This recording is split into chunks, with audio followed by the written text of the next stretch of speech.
Vazhdoj me punë me pikën e 10 të rendit të ditës, propozim vendim për përcaktimin e trasës dhe harmonizimit të profilit të infrastrukturës lineare në një pjesë të bulevardit Blagoja Toska në Tetov, nga kryqëzimi me bulevardin Ilinderi deri te kryqëzimi me rrugën Kiro Ristovski Dërnc, nga prej 0 deri në plus 300 komune e Tetovës.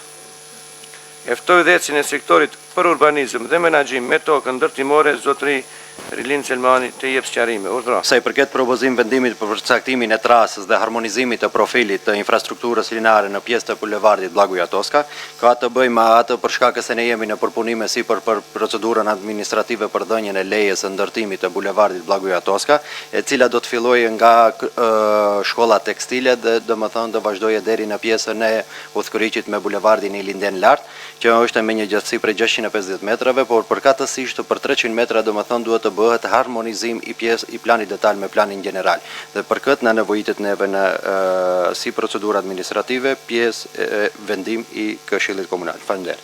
Vlerësimin e Komisionit për Urbanizëm dhe Menaxhim të Tokë Ndërtimore të paraqesan kryetari i Komisionit zotëri Gjim Shahini. Urdhëro. Komisioni mori qëndrim me 4 vota për, asnjë vot kundër dhe asnjë vot të përmbajtur, dhe të njëjtën ja propozon Këshillit të Komunës së Tetovës për miratim. Ka diskutim kush do të diskutoj? Urdhëro Agron. Vin ke so kryetari këtu ta shohë se e kam vendosur vu lavdroj.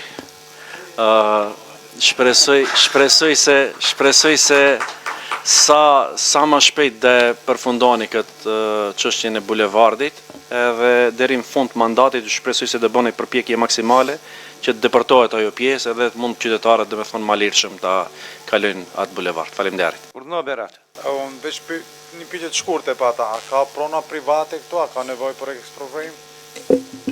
Po. Domethënë mbas kësaj faze, mbas marrjes së lejes së ndërtimit për objektin infrastrukturor, bulevardin automatikisht do të fillojë procedura e vlerësimit dhe ekspropriimit të pronave private, gjëgjësisht me një shumicë prej atyre qytetarëve të cilët janë të prekur nga pjesa e infrastrukturës, kemi diskutuar dhe të cilët janë pajtuar realisht me këtë pjesë të bulevardit, i cili do të vazhdojë me hapjen e tij, dhe mbas marrjes së lejes së ndërtimit do të fillojë pjesa e procedurave të ekspropriimit dhe vlerësimit të pronave private. Faleminderit. Me thanë nuk keni problem, dikush nuk ju bën problem.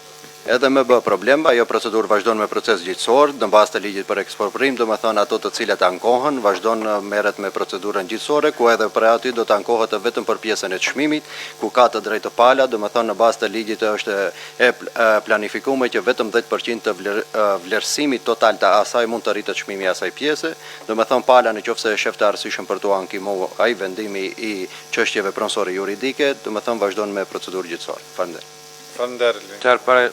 Pasi askush tjetër nuk do të diskutoj, propozim vendim për përcaktimin e trasës dhe harmonizimin e profilit të infrastrukturës lineare në një pjesë të bulevardit Blagoja Toska në Tetov, nga kryqëzimi me bulevardin Ilinden deri te kryqëzimi në rrugën Ristovski Dërnc, nga 0 deri në 300 metër, komuna e Tetovës e vë në votim. Kush është për? Kush është kundër? Të përmbajtur? Konstatoj se propozimi u meratua me 22 vota për, asnjë kundër dhe 1 të përmbajtur.